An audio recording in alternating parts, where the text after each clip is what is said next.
From the Cityscape Bar in the Holiday Inn, Mart Plaza, Chicago, I'm Natasha Korecki, and this is Off Message, our weekly political talk show.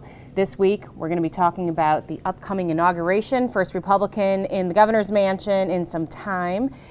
Let's talk a little bit about the inauguration and some of the events. Bruce Rauner, who of course is a multimillionaire, there was much written about his wealth during the campaign. He is trying to set a tone for a more laid-back inauguration. There's not going to be a ball, of course. There's going to be inaugural concert, for instance. Do you think this is a good move for him, Mark Brown? Yeah, I think, who outside of Springfield is even going to be paying attention to that part of it? I think. But Springfield's a company town. It's a nice. Who wants a ball anymore? Who wants to see Republicans or Democrats in tuxedos running the state? It's a nice little touch. It doesn't mean much to me one way or the other, but I think it's a good way to get started. But on the other hand, had Rauner gone the way of the tuxedo and so forth, would that have set kind of a bad tone for him, given his wealth? I don't know if it sets a bad tone, but I think it definitely doing the concert and it is a little bit more laid back. And I think Mark's right. Who wants to? I don't know that everybody wants to run around in tuxedos in this kind of weather anyways. What about ball gowns? Well, he's got imaged down. Remember the jacket or the shirt or whatever it was in his ads, and so I think this is a continuation of what we saw during the campaign as well. So we'll see Carhartt jackets all around. Yeah, exactly. He'll be serving sloppy joes at soup kitchens and all that sort of stuff. And what do you think about the Toby Keith concert versus the ball? Well, he knows where his bread is buttered, okay, so he wasn't going to have some, hip-hop group come in. So Buddy guys there?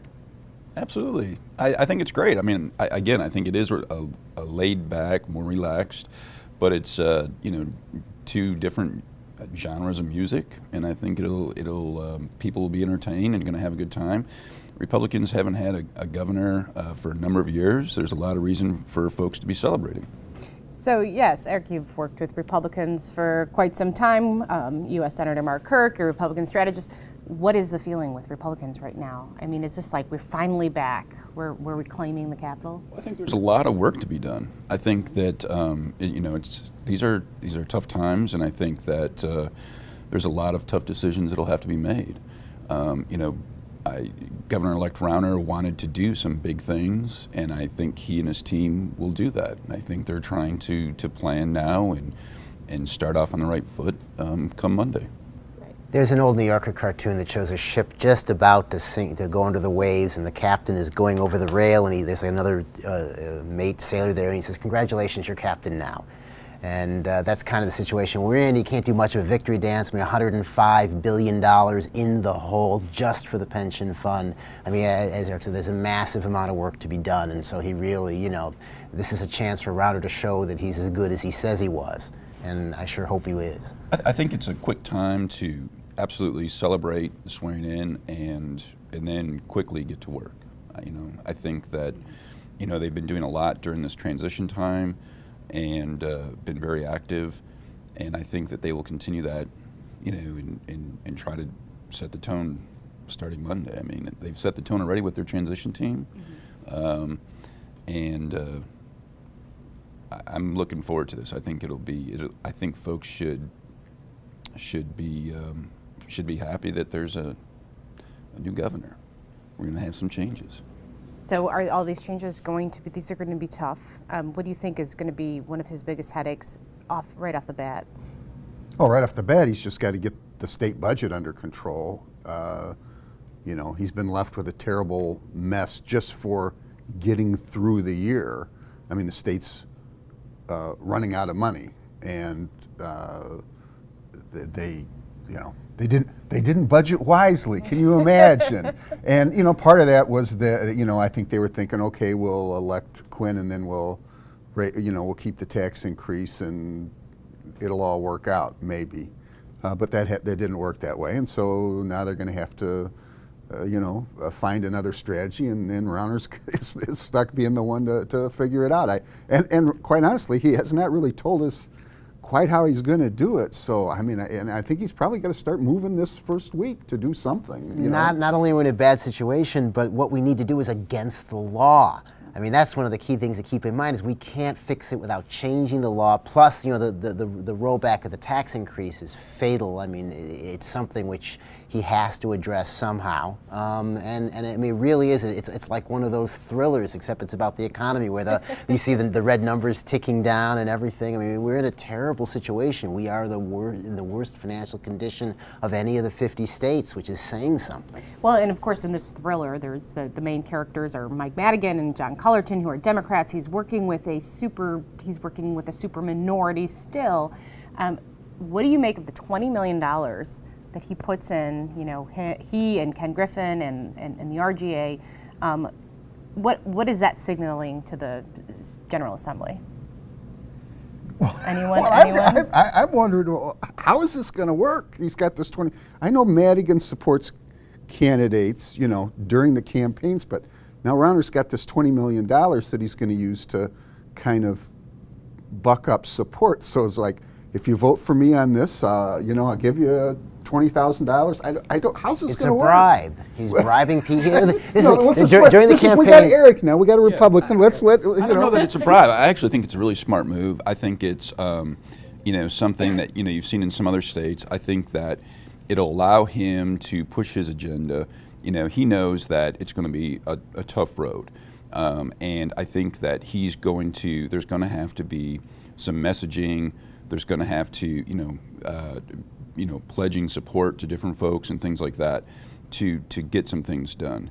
And you can't always just rely on some outside groups and things like that. And there's going to be tons of different constituencies with different programs that may have to get cut or realigned or something, right? We can't keep going down the road. You know, as Neil pointed out, we've got this huge shortfall. And so at some point you have to address that. And if addressing that means, so many of the politicians today don't have the courage to do things.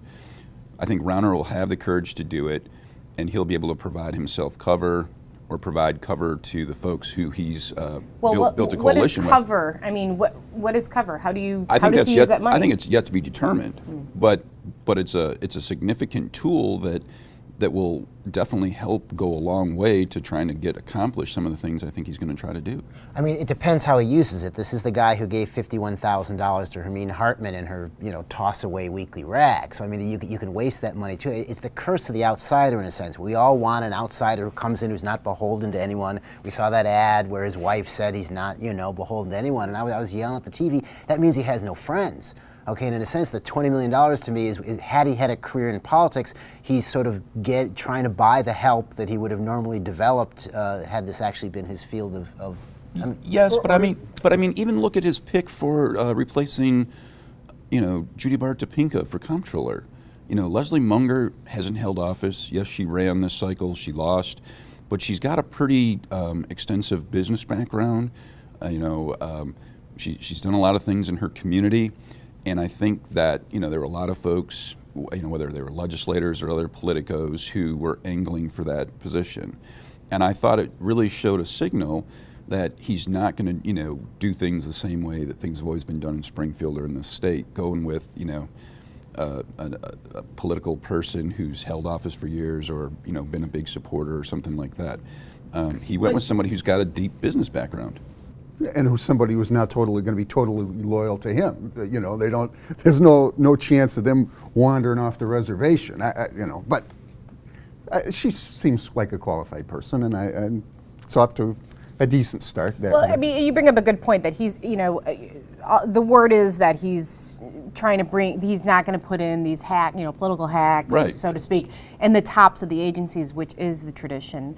However, isn't there, some have suggested to me that, there could be a little bit of an issue there as well. I mean, you've got then a lot of people who are sort of like Bruce Rauner, in the sense that, I mean, if he didn't have all that money to message his way out of every time he sort of screwed up on the campaign trail, I think he would have been in more danger. So you can have like somebody, they're going to have to make very, very deep cuts, right? So you can have these heads of agencies who aren't worried about the political. I guess my point is, isn't there something to be said about having the right political attitude when you're leading an agency. I think he's starting off fine. He certainly seems to have a newfound humility that's going to come with office. You know, the sort of now I've seen what's the how bad things really are kind of thing.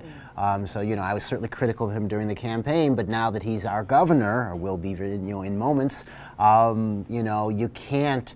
You know, if we learned anything from the mess in Washington, is the self-destructive, you know, polarized, he's the opposite party, I hope he fails thing, you know, that's not being a good U.S. citizen as far as I'm concerned. So I hope he's a genius. I hope he's just as good as he says he is, and that his business acumen will save Illinois before it collapses. I mean, that's the comptroller thing to me was like in a nightmare where the house is on fire and people are sitting around looking at the drapes and trying to decide if they're the right drapes, and you're going, no, the place is burning down. It doesn't matter who the comptroller is. It's a political blip. The state is crashing into ruin.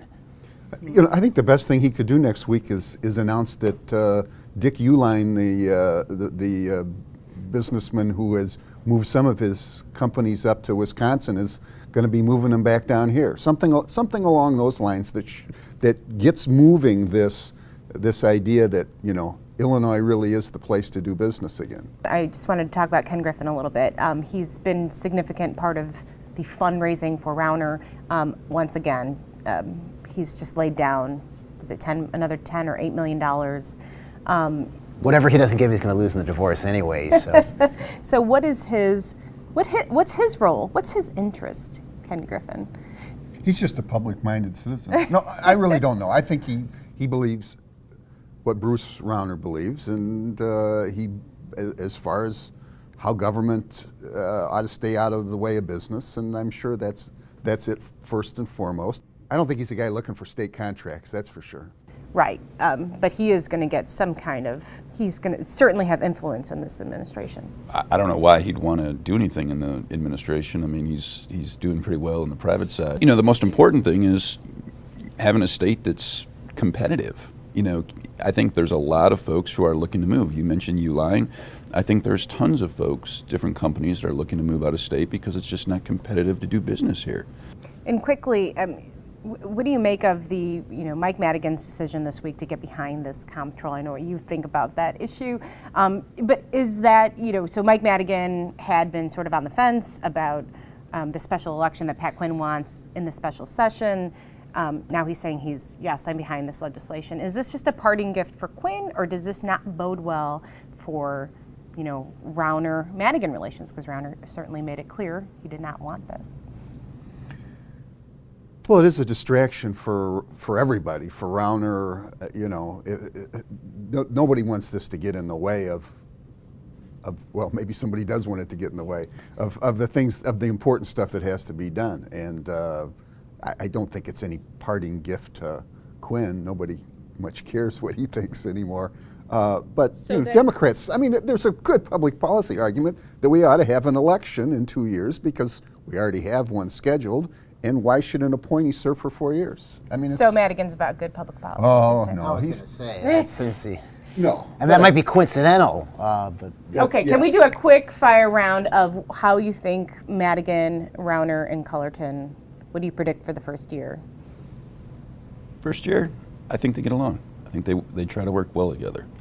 They have to. I think they get along to the degree that Rauner does what Madigan wants. I mean, that's not necessarily getting along. I mean, it's still Madigan's state. He's been doing this a lot longer than Rauner has, and I think it depends on how much Rauner yields. And from what we've seen, I think it'll be a lot. I think Neil makes a good point. You know, I mean, one read on this comptroller thing is that, you know, maybe Madigan had held off a little bit, seeing if Rauner wanted to do business somehow, and Rauner didn't send him any signals, so he said, okay, you know, we'll have the election. So I think that they want to work together, you know. All right, well, let's close up with quotes of the week. Neil, what was your Je suis Charlie, if I'm saying it right. Charlie Hebdo, as they say in France, the satiric weekly, a slaughter of 12 journalists there yesterday. Has provoked an intense public reaction, makes it a very dangerous time to see how things shake out, and I think it's something that the whole world has the world's attention, and is another spark point in East-West tensions.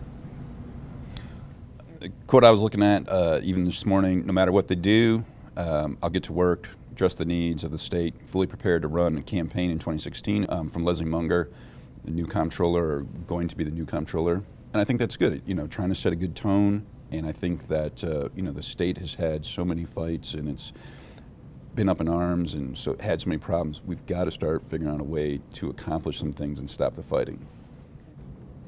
I got a quote from Cecilia Butler, president of the Washington Park Advisory Council, where we're looking at placing the President Obama Presidential Library. She says, "I only support the use of the park if the President of the United States of America comes and asks me, saying this is where he wants his presidential library to be. I couldn't turn him down, but if anybody else, including the mayor, asks me, I don't support it." And that means Rahm Emanuel's got another problem over the next 6 weeks going into the He election. certainly does. And I'll give mine to Pat Quinn, since this is his final week in office. He gave quite an emotional farewell speech at the City Club of Chicago this week, teared up quite a bit talking about his father. And he said in closing of, his supporters would be disappointed if he didn't say this: let the will of the people be the law of the land. And everybody had a good chuckle because he says that quite a bit. With that, thank you very much to our panel, and thank you for joining us on Off Message. We will see you next week.